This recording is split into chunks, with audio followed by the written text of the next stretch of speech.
नमस्कार दोस्तों, स्वागत है आपका हमारा यूट्यूब चैनल एग्ज़ाम हंटर में। आज हम डिस्कस करेंगे गवर्नर के बारे में। ठीक है दोस्तों, हमने एक क्वेश्चन दिया था, कैसे सेंटर और स्टेट के बीच में फेडरलिज्म को मजबूत करने में गवर्नर रोल निभाता है with special reference to Bihar, उसके बारे में बताना था। तो बहुत सारे बच्चों ने लिख के भेजा, अच्छा भेजा, लेकिन क्वेश्चन को वो डिमांड ऑफ क्वेश्चन नहीं समझ पाए। उन्होंने क्या किया, गवर्नर का पूरा role, executive power, legislative power और फिनेंशियल पावर, सारे पावर को उन्होंने दर्शा दिया था। हालांकि एक दो ने एग्जाम्पल भी दिया, तो गवर्नर का रोल दिखाया था कर्नाटका के, किस तरह से कर्नाटका के जो गवर्नर थे वो मतलब मैनिपुलेट कर रहे थे डाटा को, किस तरह से गवर्नमेंट नहीं बनाने दे रहे थे।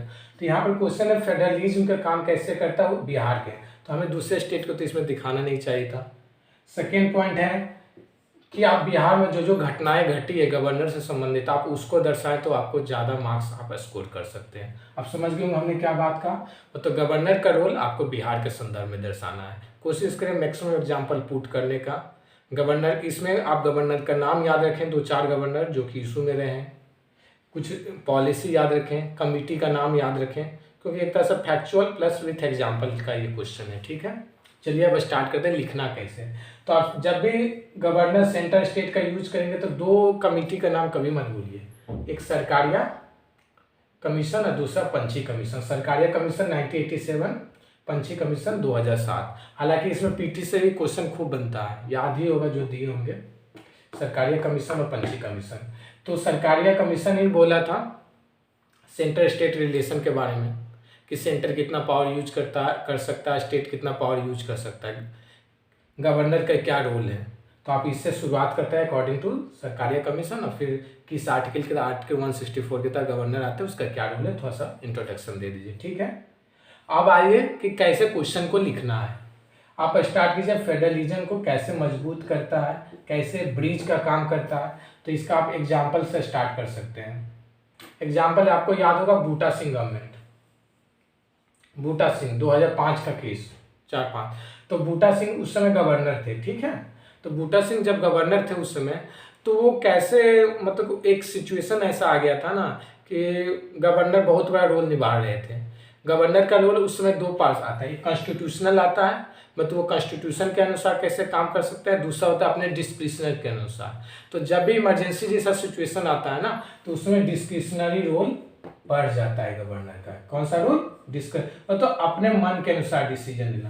कहते हैं ना कि जब तो आप नहीं मजबूत रहिएगा ना, तो दूसरे वाले आपको अटैक करेंगे, ज़्यादा घेरेंगे, क्योंकि उनके पास पावर चल जाती है। यही हाल होता है जब आप सीएम मजबूत नहीं होता है ना, तो गवर्नर का पावर बढ़ जाता है, क्योंकि वो उसको इसलिए पावर बढ़ाया जाता है क्योंकि एक ब्रिज का काम करे, क्योंकि हम समझदार नहीं हैं, तो एक ऊपर बैठाया हुआ है कि वो काम करेगा, भाई तुम अपने डिसीजन नहीं ले सकते। तो इमरजेंसी में यही सिचुएशन होती है। तो वही हुई थी बूटा सिंह के समय, इमरजेंसी जैसा सिचुएशन हो गई थी, तो बूटा सिंह ने थोड़ा सा पार्शियल रोल दिखा दिया था। इसी के लिए सुप्रीम कोर्ट ने उसे कहा था कि you are on the constitutional post, so maintain the dignity of the post. तो फेडरलिज्म के समय बूटा सिंह का रोल आप दर्शा दीजिए। ठीक है, अब सेकेंड पॉइंट आइए, ये आपको दिखा दिए डिस्क्रिशनरी पावर का यूज, इस तरह से आप इसमें एग्जाम्पल के तहत दिखा सकते हैं। डायरेक्ट रोल नहीं लिखना, विथ एग्जाम्पल लिखना। आइए फिर से हम आपको रिपीट कर दें, सरकारिया कमीशन, पंछी कमीशन, बूटा सिंह का रोल।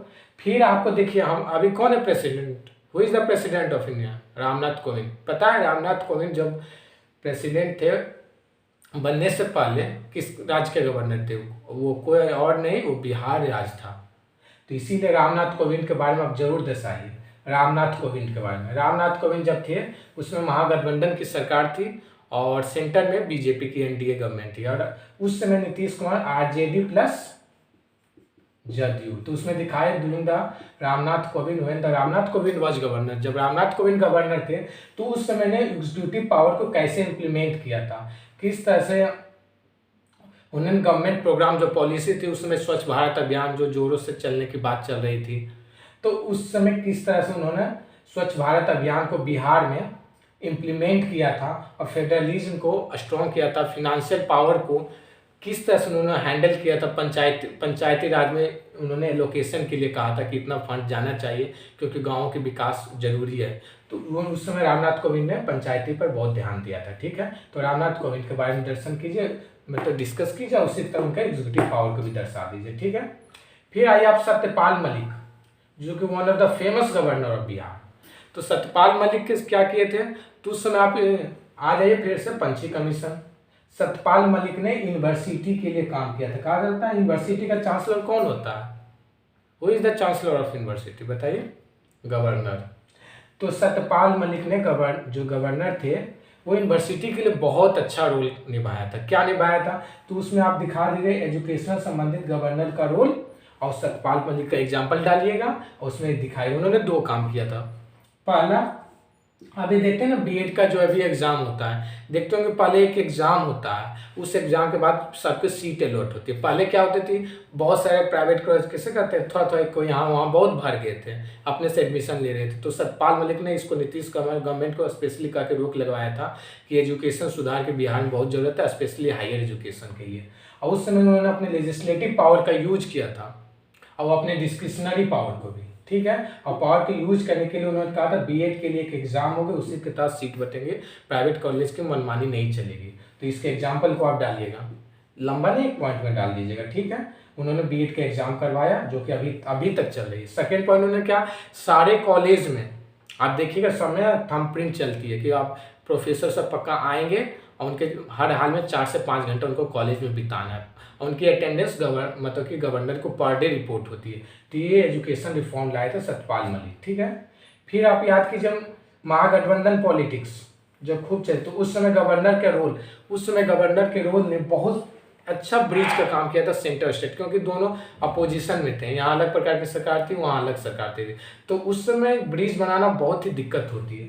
तो उस समय गवर्नर ने जो प्रोग्राम पॉलिसी चली थी, जैसे उज्ज्वला योजना, ठीक है, तो उज्ज्वला योजना के इम्प्लीमेंट करने में ना गवर्नर ने बहुत बड़ा रोल निभाया था, क्योंकि जो मतलब सीएम की जो पॉलिसी होती है, प्रोग्राम होती है, उसको ना कन्विंस करना पड़ता है सेंटर को, और सेंटर को कन्विंस करता है गवर्नर के थ्रू। ठीक है, तो उसमें अभी फागू चौहान थे, तो कोविड वैक्सीन जो हुई थी, कोविड वैक्सीन की अभी जो बात चल रही थी, ठीक है, तो किस तरह से लागू होगा ना, तो सेंटर जो है गवर्नर के थ्रू ही पूछा, और उसमें अगर पॉजिटिव रोल दिखाया किस तरह से उस समय भी अपने पावर को इन्होंने मतलब एक संयमित रूप से गवर्नमेंट के साथ मिलकर दर्शाया। अदरवाइज आप अदर स्टेट का गवर्नर का देखते ही एग्जाम्पल, तो इस तरह से दिखाएगा। ठीक है, अब आइए SR बोमई केस, जो बहुत ही फेमस है, जिसमें बोला था फ्लोर टेस्ट करना जरूरी है हर आदमी जब भी गवर्नमेंट चेंज होती है। ऐसा स्थिति आई थी, कब आई थी, बिहार में सबसे ज़्यादा गवर्नर चेंज होते थे, मतलब कि गवर्नमेंट चेंज होती, तो इसी समय कहा था उस समय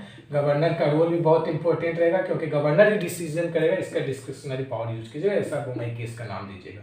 ठीक है, ये सब दिखाएगा, पॉजिटिव रोल दिखा दे, थोड़ा सा कुछ निगेटिव दिखा सकते हैं, किस तरह से निगेटिव रोल, हालांकि बिहार के गवर्नर ने भी थोड़ा सा दिखाया। For example 8 bar emergency Bihar में लग चुकी है, सबसे ज़्यादा मतलब कह सकते हैं बिहार में 8 बार इमरजेंसी लगी है, तो उस समय थोड़ा सा गवर्नर पार्शल हो जाते हैं थे, तो वो दिखा दीजिएगा।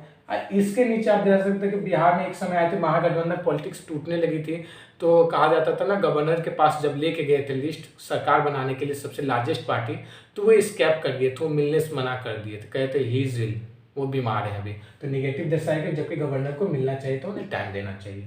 ठीक है, इस तरह से आप गवर्नर के पूरे रोल को डिस्कस कीजिएगा विथ एग्जाम्पल बूटा सिंह, रामनाथ कोविंद, सत्यपाल मलिक, फागू चौहान, सब गवर्नर का नाम, 2 केस, फिर फेडरलिज्म को इम्प्रूवमेंट में कैसे काम किए, इस तरह से आप बिहार के रेफरेंस में दीजिएगा। धन्यवाद दोस्तों।